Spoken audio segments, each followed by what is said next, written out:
Bueno, bienvenido, gracias por estar con nosotros. Está con nosotros esta mañana el vicepresidente de la República, Óscar Ortiz, con quien vamos a conversar sobre diversos temas, pero principalmente en la primera parte vamos a conversar sobre una de las apuestas importantes que tiene el gobierno, que es la inversión en la zona oriental del país, y ahí hay proyectos importantes. De hecho, el vicepresidente de la República va hacia ese lugar este mismo día para pues, ser testigo, ¿no?, de esa situación que se va a dar en la zona oriental del país. También está con nosotros el empresario Raúl Romero, de Salazar Romero, presidente de Salazar Romero, con quien vamos a conversar también y a quien doy la más cordial bienvenida. Está también en la parte de redacción a través de la señal de microonda.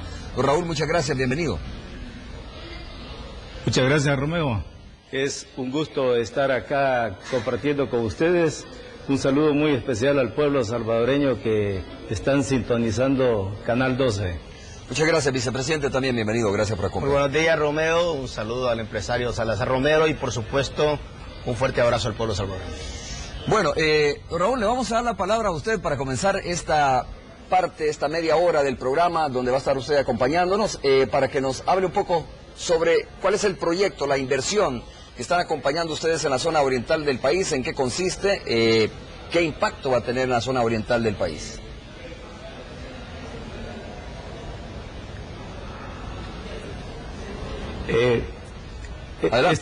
Este día a las 10 de la mañana estaremos lanzando nuestro plan de inversión 2016 en la ciudad de San Miguel. Estamos hablando de un proyecto de 1.300 viviendas que coyunturalmente coincide con el programa gubernamental Ciudad Policía. Es un proyecto innovador con una inversión de aproximadamente 40 millones. Lo que pretendemos con este proyecto es facilitarle una vivienda digna con todas las comodidades a los agentes policiales que dignamente se están exponiendo y que necesitan tener a sus familias con seguridad en un ambiente tranquilo, y que eso deje de ser preocupaciones para ellos mientras están en el desempeño de esa labor tan delicada como es la seguridad pública y el evitar y perseguir el crimen. Es así como Salazar Romero se suma a este esfuerzo. Estamos preparados para hacerlo y creo que es un buen momento para que juntos, gobierno y empresa privada, podamos lograr ese gran propósito de ofrecer esa vivienda digna a los agentes de policía. Raúl, ¿se llama Ciudad Policía este proyecto, así como usted lo acaba de decir? El programa se llama Ciudad Policía. Realmente está dirigido a todas las personas que quieran adquirir esa vivienda, pero especialmente va para los agentes policiales que tiene un precio que realmente coincide y que puede ser adquirida con los sueldos que tienen los policías. Además tiene beneficios especiales como es una tasa de interés del 6% con un crédito otorgado por el Fondo Social para la Vivienda. Además de eso, la compañía Salazar Romero se suma a este esfuerzo y quiere también ser parte de este gran propósito.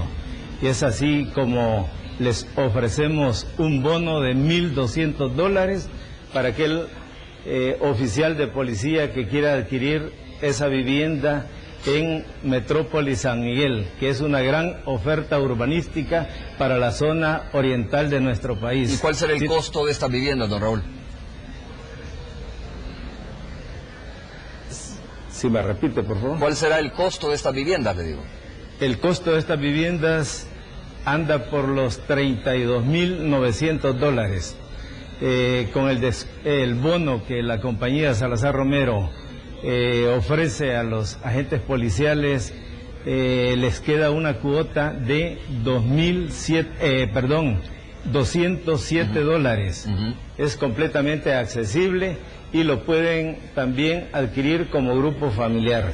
Bueno, A ver, vicepresidente, como decíamos, esto de la parte de inversión o la inversión privada, público-privada también, porque hay público y privada en la zona oriental del país, dije que cuando comenzamos es de alguna manera una apuesta, ¿no?, del gobierno. Bueno, tú sabes... ¿Qué otras obras sí, están desarrollando? En mi calidad de comisionado y también de vicepresidente, pues tú sabes que nuestra responsabilidad dentro del gobierno es estimular la inversión privada, pero también es garantizar que se pueda ejecutar de la mejor manera la inversión pública. Hoy van a pasar dos cosas este día.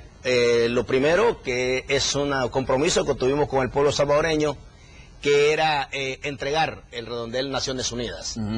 Ese redondel que ya lo hemos ido entregando por etapas. La última, antes de la entrega total este día, fue la puesta en marcha del túnel, conocido como el túnel del redondel Naciones Unidas. Ahí estuvo este servidor junto con todo el equipo de Obras Públicas. Hoy estará nuestro presidente de la República a las 10 de la mañana, por la mañana, entregando junto con el equipo de Obras Públicas esa obra tan importante para mejorar los niveles de conectividad de toda el área metropolitana. Más de 17 millones están siendo ejecutados de manera eficiente, de manera efectiva, y eso es parte del programa Salvador Cumple. Sobre todo, pues nosotros cuando fuimos a inaugurar el túnel, establecimos de que antes de iniciar las vacaciones o la reflexión mayor en Semana Santa, en la Semana Mayor, íbamos a entregar esa importante obra que va a contribuir a generar una mayor facilidad para conectar en uno de los grandes puntos que es como el corazón del área metropolitana. Al igual que este año también hemos quedado de entregar otro redondel importante que es el Maferrer. Entre esas dos obras públicas son más de 35 millones de dólares los que vamos a ejecutar este año y que son importantes para estimular también la inversión privada. Y a partir de eso, este día yo me voy a movilizar para San Miguel, precisamente para acompañar al alcalde Miguel Pereira, con el cual hemos hecho una alianza local nacional, no solo con él, digo el alcalde Miguel Pereira, porque es como el principal liderazgo de la zona oriental. También lo hemos hecho con el alcalde de La Unión, lo hemos hecho con el alcalde de Conchagua, que es una ruta que nosotros creemos que debe convertirse en el ancla económica de la zona oriental. Solo para San Miguel, en estos próximos 2 años, vamos a hacer una inversión arriba de los 300 millones de dólares, y si uno le suma las inversiones privadas que estamos estimulando, como la que ha planteado ahora el desarrollista Salazar Romero, es importante.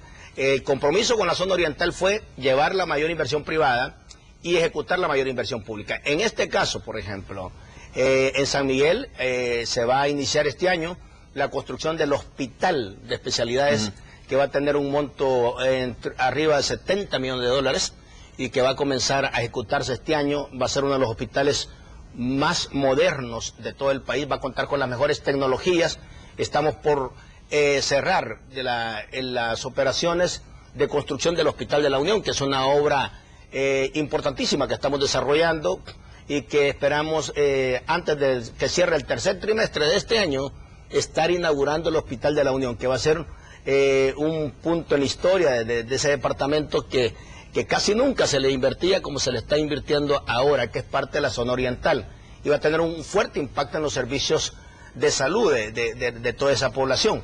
Pero también ya estamos preparando todas las condiciones para lo que se llama el gran proyecto del Bypass de San Miguel, que son 122 millones de dólares, que es importantísimo y que va a conectar también la zona de San Miguel. Y ahora esta inversión privada, que es ya Walmart, estuve ahí con Walmart haciendo la inauguración de una importante área de distribución de esas tiendas que son a escala nacional, con una inversión fuertísima, arriba de los 14 millones, y ahora estamos hablando de una operación próxima de 40 millones con una oferta de vivienda de un promedio de 1.200. Aquí lo más importante, en el caso de lo que nos ha planteado la empresa Salazar Romero a través de su presidente, es que son viviendas en la zona oriental accesibles. Mucha gente del exterior, mucha familia radicada aquí, y ahora incluyendo este programa de facilitar posibilidades para que los que conforman nuestra Policía Nacional Civil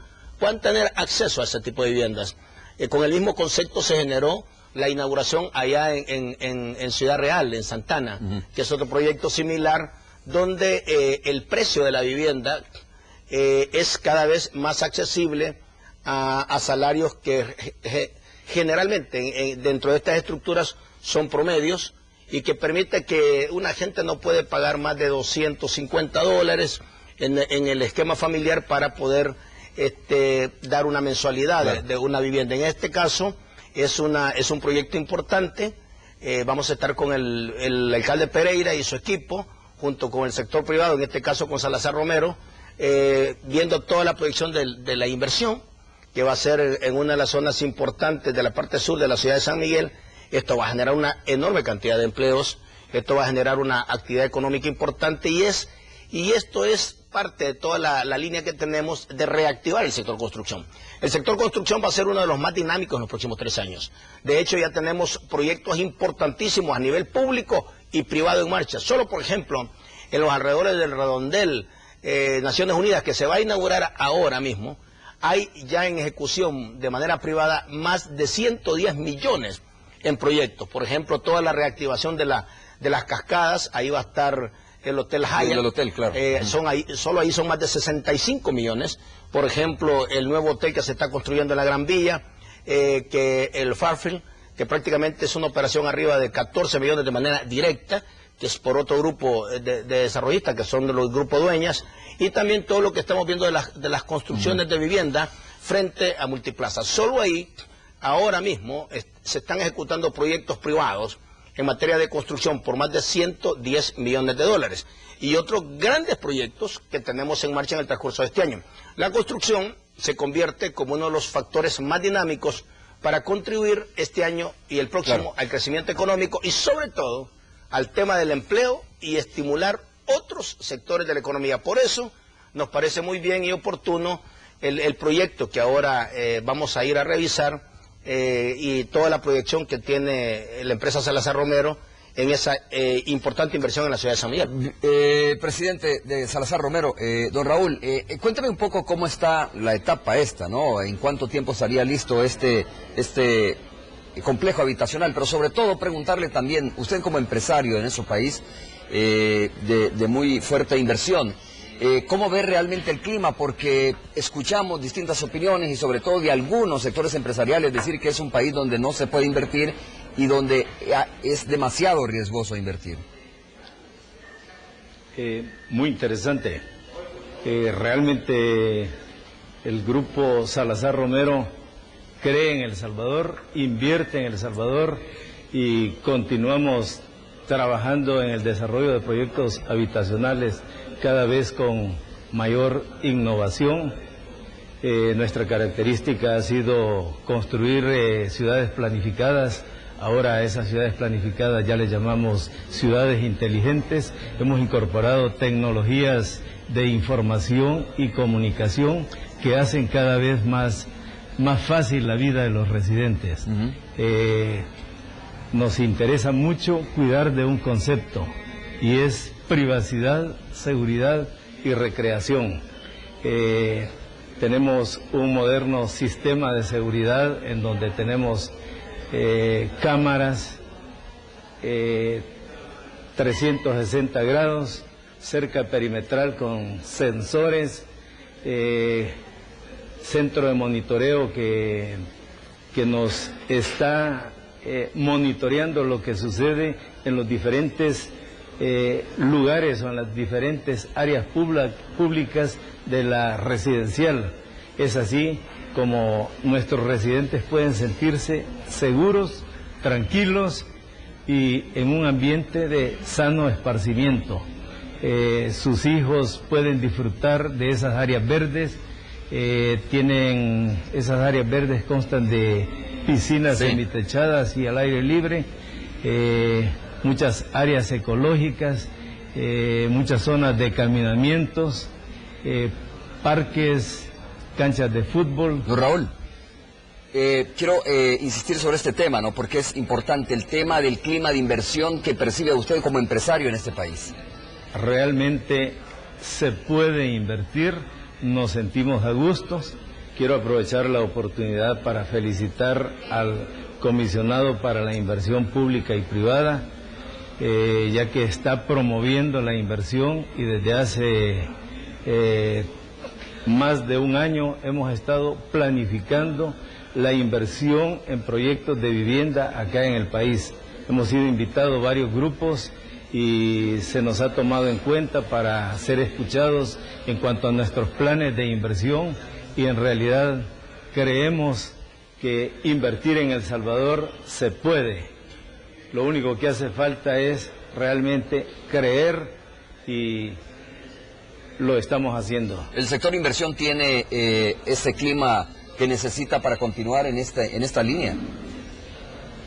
Lo que los empresarios necesitamos para invertir es que realmente el gobierno nos acompañe con ese propósito, que la tramitología cada vez se supere esos aspectos burocráticos que podrían acortar los tiempos de legalización de los proyectos, y eso ayudaría enormemente a que nuestros proyectos puedan iniciarse en un menor tiempo. Muy bien, ¿desde cuándo vienen ustedes? Este es un buen punto y el vicepresidente lo sabe. ¿Desde cuándo vienen ustedes planificando y ejecutando este proyecto? ¿Qué tanto les ha costado debido a eso de la tramitología que le llaman los empresarios? Este proyecto tiene aproximadamente 2 años de estarse gestando, y es precisamente en este momento cuando el presidente de la República anuncia el programa Ciudad Policía. Nosotros estamos preparados para ofrecer una vivienda digna a los policías que en este momento creo que tanto lo están necesitando. Bueno, Óscar, ¿algo que agregar sobre ese tema? No, de acuerdo con Raúl. Efectivamente, una de las ventajas que Nicaragua nos lleva a nosotros es que, por distintas razones, ellos han sido mucho más prácticos, mucho más efectivos, han acortado tiempos, no le dan tanta vuelta al asunto, y hay que reconocer las cosas buenas de otros países, y en ese sentido en los últimos 10 años nos tomaron ventaja. Nosotros apreciamos la decisión de los empresarios de invertir en el país, porque creo que la primera prioridad debe ser invertir en El Salvador. Raúl lo ha expresado de manera muy clara, y lo que necesitamos es acompañarnos. El gobierno tenemos la tarea de poner el mejor entorno para que nuestros empresarios se decidan a invertir. Generalmente cuando no existe eso, lo que pasa es que los empresarios, la primera prioridad es poner su mirada fuera de las fronteras de El Salvador. Se desincentivan, ¿no? Entonces nosotros lo que necesitamos es hacerle sentir al empresario que no solo es importante que vean a El Salvador como la primera prioridad, sino crearles las condiciones para que inviertan en esa primera prioridad.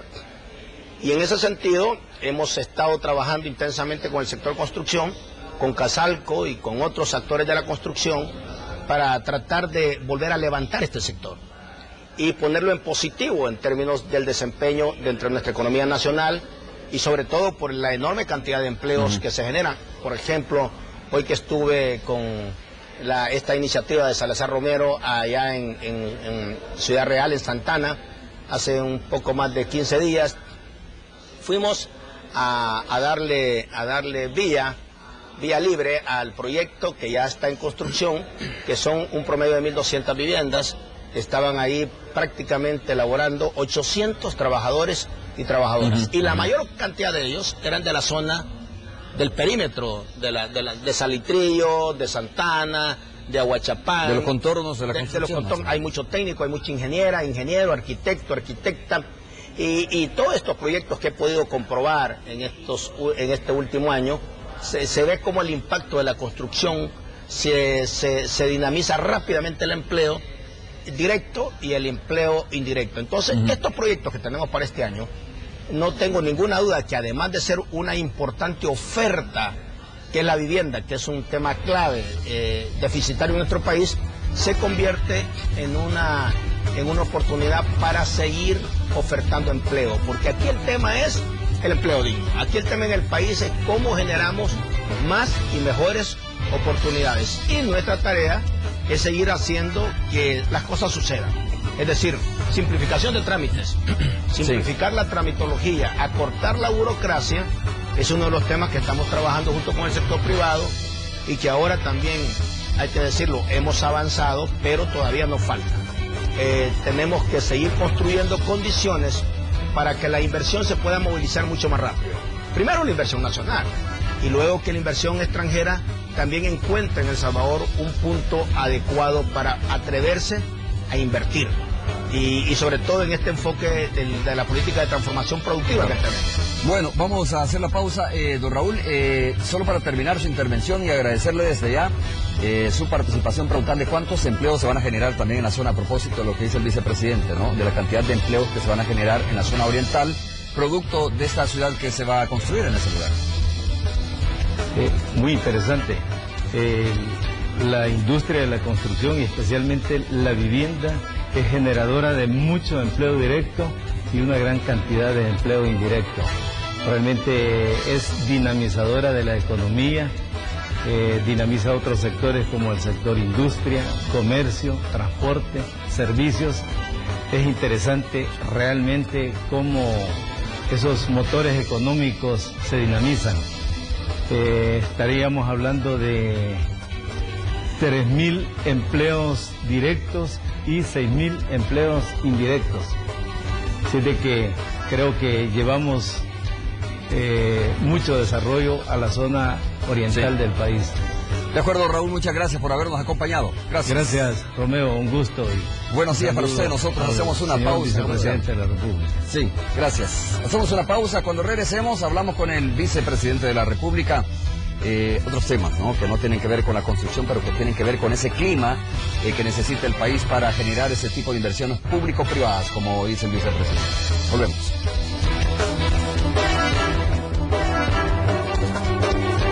Muy bien, estamos de regreso, nos quedamos con el vicepresidente de la República en esta media hora. Agradecemos al empresario Raúl Salazar Romero, que ha estado con nosotros pues en esta media hora anterior. Ahora, vicepresidente, hablemos de dos temas principalmente en el tiempo que nos queda, que va a ser un poco corto, pero uno, quiero comenzar escuchando su opinión respecto a este tema de los audios, video, que apareció recientemente. Algunos dirán, mire, no nos detengamos en eso, veamos hacia adelante, no es importante, pero otros dicen, ¿cómo no? Claro que es importante, ¿no? Es importante esclarecer esos temas que pueden repercutir de alguna manera en la situación o pueden tener incidencia en la situación que estamos viviendo en este momento. Y el otro tema es precisamente las medidas que ha anunciado el Ejecutivo, que por cierto van a o tienen que ser llevadas a la Asamblea Legislativa para su aprobación. Bueno, Romeo, nosotros como Gobierno de la República hemos expresado nuestra preocupación sobre estos temas, hemos dado a conocer un comunicado de Casa Presidencial y hemos dicho que es importante que se esclarezcan estos casos y que no se ponga en peligro la seguridad de nuestras familias. Es un tema que ya tiene la Fiscalía, es un caso público, los actores directos sobre este tema tendrán que explicar de qué se trata todo esto, y como tú decías, es importante, claro, y es parte del debate nacional, pero en este caso yo quiero aprovechar este medio tuyo y del país, porque es un medio que tiene interés de cara al país, de que hay otra cosa quizá más importante. ¿Cómo vamos a enfrentar exitosamente en los próximos 5 o 10 años el tema del crimen, el tema de la extorsión? Y ahí no debemos de perdernos. Como gobierno estamos convencidos que requiere, más allá del posicionamiento político, ideológico de los partidos, más allá del acercamiento o la distancia de sectores económicos o sociales, en el tema contra la violencia tenemos que estar todos unidos. El país así lo requiere y ahora estamos a punto de presentarle al presidente y al país entero, y en algunos casos tendrá que ver con la Asamblea Legislativa. Este día tenemos un almuerzo, una reunión a la mediodía con la Comisión de Seguridad Pública de la Asamblea Legislativa. El presidente, el equipo que ha nombrado el presidente, a este servidor para coordinar ese equipo, que estamos bastante avanzados en las medidas que vamos a presentar. Y queremos hacerlo de una manera... ¿Reunión de consulta o sí, de intercambio? No, es de intercambio y consulta. Ajá. Porque queremos llegar a la Asamblea de manera muy sólida, sobre todo porque es un tema sumamente delicado, es un tema que interesa a la familia en general y que interesa al país entero. Y aquí realmente nos toca la tarea de tratar de que no, que este tipo de situaciones no se vaya a ir por otro lado. Es decir, necesitamos centrarnos bien y que se entienda perfectamente que no hay nada más importante en este año y el próximo año que generemos condiciones para ponerle un alto al crimen. Realmente hemos estado bajo fuego en los últimos 8 meses. O sea, ante una estrategia que va caminando, las estructuras criminales han estado respondiendo de manera irracional, tomándose vidas de salvadoreños inocentes, de salvadoreñas inocentes, y el Estado y el país tenemos que pasar a otro nivel de respuesta. Este otro nivel de respuesta es el que hemos llamado el conjunto de medidas extraordinarias que va a tocar medidas dentro del sistema penitenciario, medidas con un despliegue como pocas veces hemos visto de nuestras Fuerzas Armadas, poniendo en acción toda la logística que tenemos, o más bien la mayor cantidad de la logística que tenemos, y por supuesto con una operación mucho más de profundidad de nuestra Policía Nacional Civil, y a esto hay que agregarle intervenciones de carácter legal. Para esto necesitamos el acompañamiento de la Asamblea Legislativa en establecer una especie de condición extraordinaria de emergencia, especialmente en el sistema penitenciario, y por supuesto necesitamos garantizar que este despliegue a gran escala de las Fuerzas Armadas va a estar debidamente respaldado, para que después no estemos 2 años después, 3 años después, 5 años después, diciendo que se han hecho cosas que no fueron las correctas. ¿Cuál será el papel de la Fuerza Armada específicamente en esta nueva función de la Fuerza Armada? Tener una mayor presencia, una mayor actividad y un mayor trabajo de coordinación, de articulación y de respuesta junto con nuestra Policía Nacional Civil. Por ejemplo, el hecho que vamos a instalar, para ponerte un ejemplo de una de las medidas que tenemos planteadas, vamos a instalar una fuerza de reacción rápida que estará compuesta por 1000 hombres combinados y que se van a mover por todo el territorio nacional. Sobre todo porque hay muchos grupos que, después de la presión que se les ha ejercido en el transcurso de este año por parte de nuestra policía y la presencia de las Fuerzas Armadas, han empezado a migrar hacia las zonas rurales. Entonces, en las zonas rurales también hay que perseguirlos. Y estamos trabajando con nuestra inteligencia a escala nacional. Y por el otro lado, vamos a presentar otro tipo de medidas que tienen que ver desde la población. Esta unidad de 1000 hombres, vicepresidente, solo para tenernos un poquito en eso, ¿será integrada por elementos de la Policía y la Fuerza Armada? Porque alguien dijo, mire, ya basta de que la Fuerza Armada tenga funciones solo de acompañamiento a la Policía Nacional Civil, tendría que tener más autonomía para actuar, y algunos hasta proponían, dejemos a la policía en la parte urbana y saquemos en la parte rural la Fuerza Armada. Bueno, irán un par de medidas que tienen que ver con esa inquietud, y te destacaba una de las 14 medidas que estamos trabajando. Son 14 medidas. Sí, ahorita llevamos, vamos por la 14, pero son muy concretas. Entre ellas esta, que tiene que ver con una fuerza concentrada, una fuerza élite prácticamente, y que va a ser de respuesta rápida, que vamos a concentrar la mayor cantidad de recursos logísticos, un mayor poder de fuego, para poder estar en los lugares donde se requiere no solo la posibilidad de perseguir, sino que de desarticular, de golpear aquellas estructuras criminales que están asediando a ciertas comunidades, sí, o están en la puerta de cometer crímenes irracionales contra familias en distintos puntos. Son 1000 elementos los que van a integrar ese batallón nacional. Bueno, ese es el promedio. ¿Cuál es otra de las medidas, vicepresidente, que es importante? Bueno, o que va a acompañar este esfuerzo. Esas son las que vamos a empezar a intercambiar hoy con la comisión. Lo que te dije en el tema penitenciario son fuertes. Por ejemplo, está la idea de ampliar centros de reclusión temporal. En tiempo récord queremos construir unas zonas donde podamos hacer posible que el sistema penitenciario, que está saturado, romper esa saturación.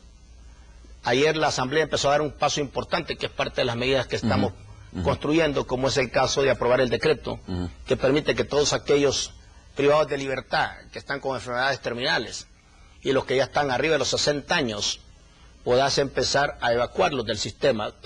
Ahora tenemos una población promedio de entre 900 y 1000.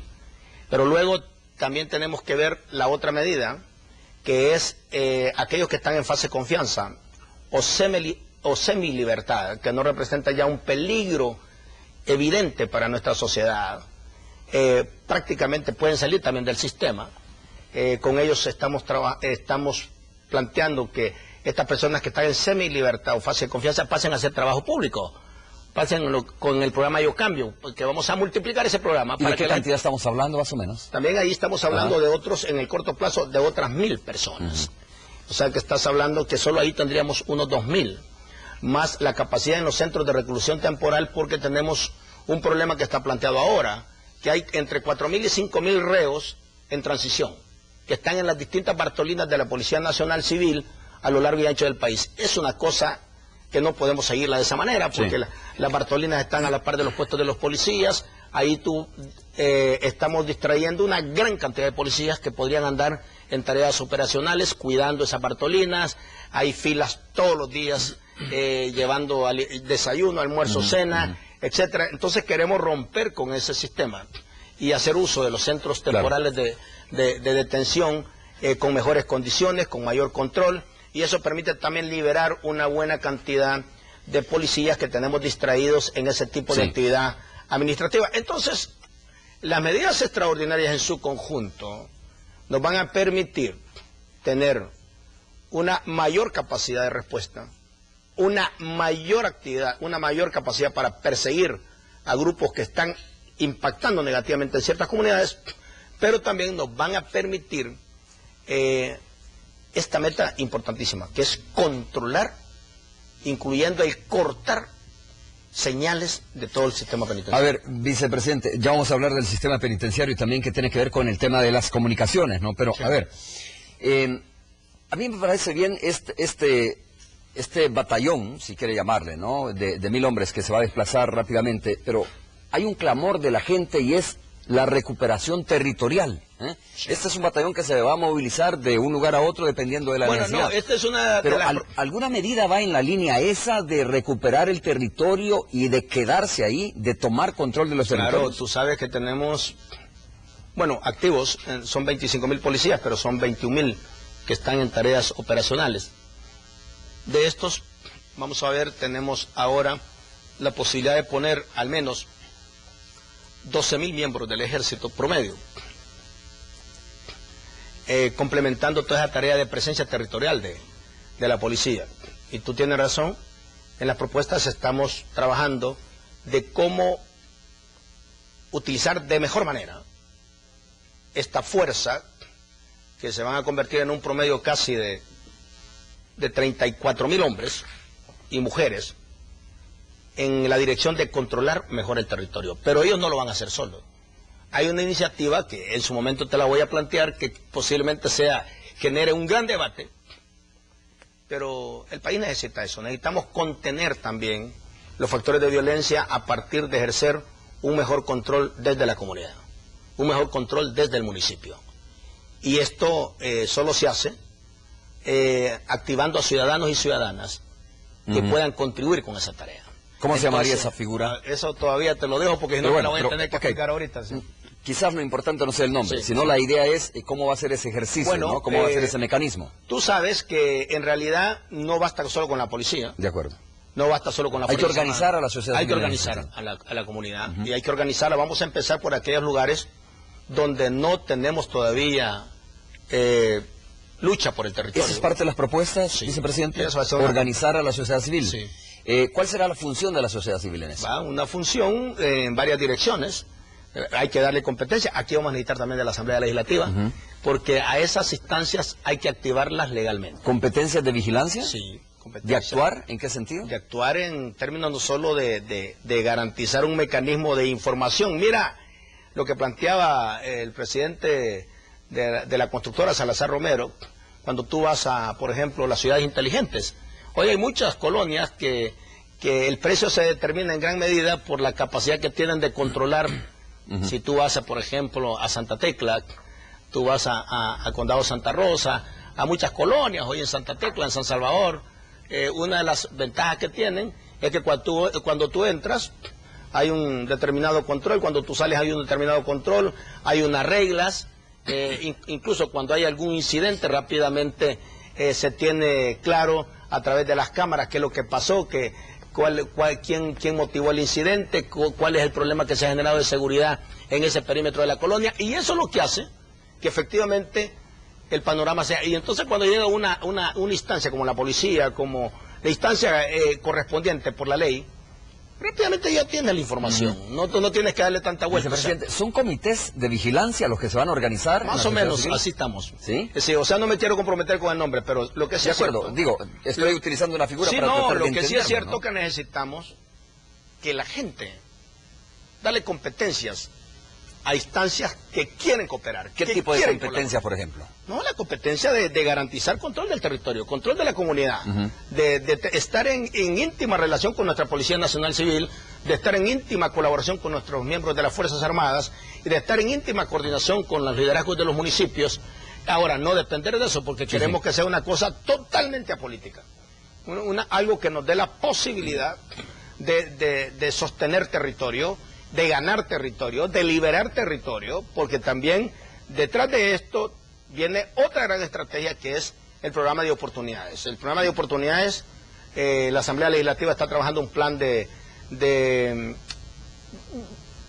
un poco como de reinserción, de inserción de gente que han dado por caminos no muy buenos, pero que tiene tiempo de integrarse a la comunidad de manera tranquila, de manera respetuosa, ¿verdad? Y además necesitamos activar masivamente el programa de empleo, y especialmente empleo para jóvenes, el tema de becas, etcétera, que es un tema que no podemos dejarlo como que si fuera menos importante. Es la clave, pero el otro carril es que nosotros necesitamos una respuesta en el corto y mediano plazo que sea capaz de golpear, desarticular y debilitar a estas estructuras criminales. Y hay un tema, hay una propuesta que creo que va a ser importante, es cómo cortarle la sangre, o sea, cómo cortarle los flujos financieros a estos grupos que se están alimentando de flujos financieros importantes. Parte del éxito de países de otros lugares es que un punto clave fue cortar flujos financieros. Y flujos financieros quiere decir que hay identificadas, por ejemplo, un montón de patrimonios, un montón de lugares que tienen un valor y que no se explica de dónde ha salido ese recurso, ese dinero, para adquirir esas propiedades, para adquirir esos patrimonios, y que generalmente muchos tienen respaldo de dinero movido por la extorsión, que es parte de lo que le alimenta la actividad de estos grupos criminales. Vicepresidente, haciendo la salvedad de que usted bien lo dice, ¿no? Esto necesita debate, es un debate todavía abierto, son propuestas, pero me llama mucho la atención esta figura, que por cierto usted lo aclara muy bien y dice, mire, no le quiero poner un nombre, pero más o menos explica el mecanismo, cómo funcionaría esto, ¿no? Estamos hablando, y este es un nombre que yo lo estoy acuñando nada más para que se entienda, de comités de alguna manera de vigilancia que tendrían facultades, que incluso tienen que ser aprobadas, decía, dotarlos de alguna facultad. Sí, tiene que ser la pregunta es, ¿tendrán, por ejemplo, o se contempla, mejor dicho, por ejemplo, facultades como de captura de delincuentes de estos comités? Bueno, en realidad, cuando hay situaciones, como se le llama, in situ, o sea que hay... Ya la Constitución eso Ya lo lo da, da, por de ejemplo, alguna los manera, miembros claro. del CAN, otras instancias que son de apoyo a controles de seguridad, lo que no puedes hacer es un proceso, pero en una situación ellos pueden retener a alguien y después rápidamente avisar a la policía o a la instancia que esté habilitada para eso y a facilitar que eso suceda. ¿No tiene el riesgo esto de enfrentar a las pandillas con las comunidades? No, pues, es que no, nosotros no podemos considerar a estructuras ilegales como contraparte de algo. Nosotros lo que tenemos que hacer es no solo crear todas las condiciones, sino organizar al país para reducir, contener y revertir esta red de crimen y esta red de extorsión que tiene que contar con un acompañamiento activo de la población. Vicepresidente, quiero preguntarle sobre lo que usted decía cuando comenzamos este segundo bloque de la entrevista. Decía, bueno, necesitamos medidas más audaces, más fuertes, sí, ¿no? Así lo exige porque la situación de inseguridad que vive el país está reflejando y tiene a la base 20, 15, 18 muertos diariamente. Mire, Esto puede tener otra lectura. Mire, nos están obligando a ir más allá, más fuerte en la represión. Nos están obligando a subir una escala más en la parte represiva, ¿no? Contra los grupos pandilleriles, sobre todo. las dos cosas tenemos que elevar, Ajá. para ser prácticos. Nosotros seguimos con la estrategia del Salvador Seguro, que tiene un componente de oportunidades. Aquí son dos carriles. Elevar, como se dice popularmente, la parada de respuestas para contener y para llevarle más seguridad a la familia que está siendo golpeada. Y en el futuro cualquiera puede ser golpeado. Esto no tiene frontera. Y nosotros necesitamos contener como país esto y revertirlo gradualmente.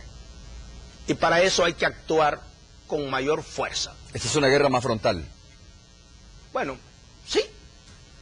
Necesitamos hacer una guerra más frontal contra el crimen y la extorsión. No hay de otra.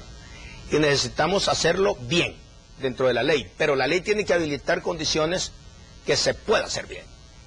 ¿Verdad? Porque los criminales no atienden ninguna ley, ninguna norma, ningún reglamento. Ellos actúan y generalmente actúan como se conoce a traición. Entonces, nuestros equipamientos de país y de Estado tienen que estar habilitados para actuar rápido y bien. Y tienen que tener el acompañamiento no solo legal, sino también el acompañamiento político y social. Yo insisto una cosa, yo estoy de acuerdo en todos los debates que estamos haciendo. Pero el país no se puede perder en un mar de confusiones. Aquí hay dos temas que son de enorme responsabilidad de cara al país entero. Tenemos que ponernos de acuerdo en el tema de seguridad. Yo estoy de acuerdo con todo el tema de la transparencia, estoy de acuerdo con todo lo que tú quieras. Pero de nada nos va a servir si no tenemos éxito en esta batalla. Todos vamos a perder. Y segundo, hay que ponernos de acuerdo en el tema de cómo logramos crecer económicamente. Porque la clave es ofrecerle oportunidades a los jóvenes. Hay que ofrecer empleo por todos lados. Y aquí estamos los públicos y los privados, sin excusa. No podemos poner excusas. El gobierno entero y el sector privado entero tenemos que ponernos a trabajar para crear empleo. Pero también en el otro carril hay que ponerse de acuerdo y dejarse de tantas...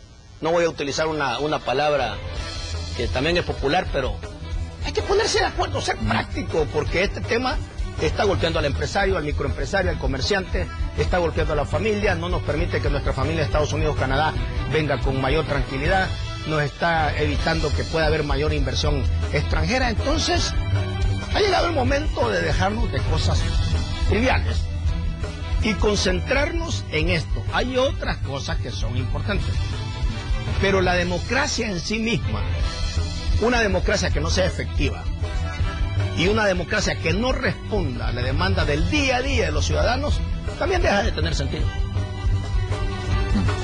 Bueno, vamos a hacer la pausa. Vicepresidente, cuando regresemos, que vamos a tener ya poco tiempo, a ver...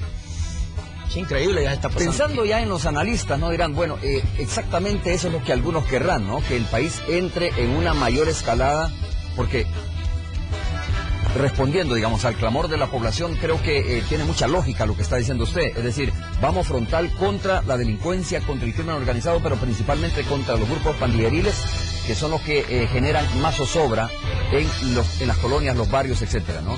Pero eso supone, ir frontal supone, sí, y digo, puede estar respondiendo al clamor de la población, supone que el país va a entrar en una mayor escalada de violencia. Voy a hacer la pausa, ¿le parece? Regresamos en breve para escuchar su opinión.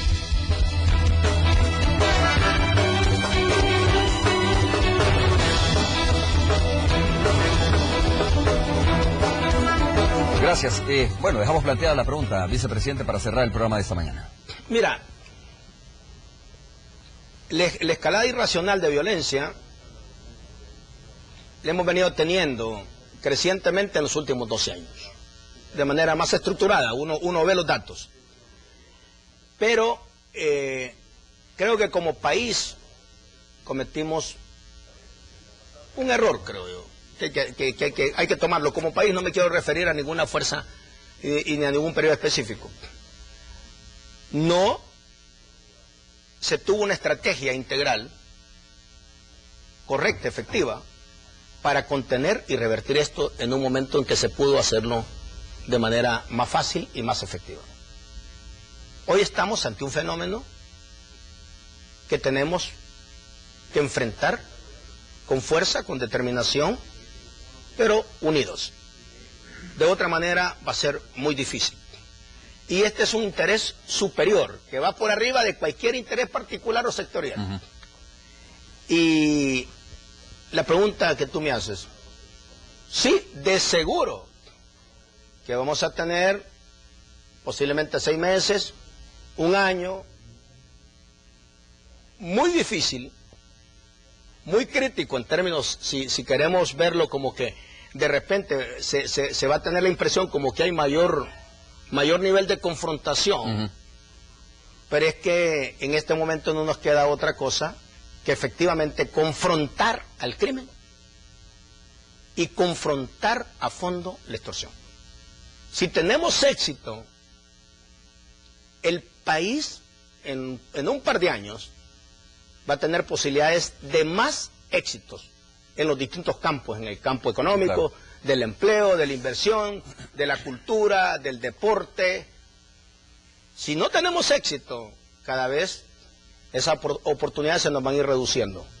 Y no solo en el campo público, no solo en el campo privado, sino en el campo de la democracia. Es que la democracia no tenemos que verla como una palabra que le podemos poner cualquier adorno y 4 poemas alrededor, que por cierto a mí me encanta hacer poemas, digamos, no de ahora, sino desde hace años.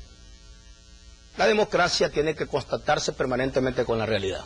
Y la realidad es la que te tiene que dar un espejo de qué tan efectiva está siendo nuestra democracia. Y nuestra democracia tiene que aprender a ser efectiva. No solo se trata de que tengamos un buen parlamento, un buen ejecutivo, un buen sistema judicial, se trata de que seamos capaces de producir decisiones como país, como Estado y como gobierno que respondan al día a día de la gente. Vicepresidente, muchas gracias por haber estado con nosotros esta mañana. Un gusto también al empresario Raúl Salazar, que todavía nos está acompañando acá. Le agradecemos también su presencia esta mañana. Importante el anuncio que hizo en materia de inversión. Y bueno, lógicamente, como usted dice, el gobierno tiene que tratar de lograr la armonía, sí, y sobre todo crear las condiciones, ¿no?, para que se genere este tipo de inversión. Gracias, Romeo, y también felicitar a este programa y por supuesto a Canal 12 por toda la enorme labor que hace para comunicar día a día de manera abierta a la familia salvadoreña. Muchas gracias. A ustedes también gracias. Nos vemos el día de mañana. Vamos a la sala principal.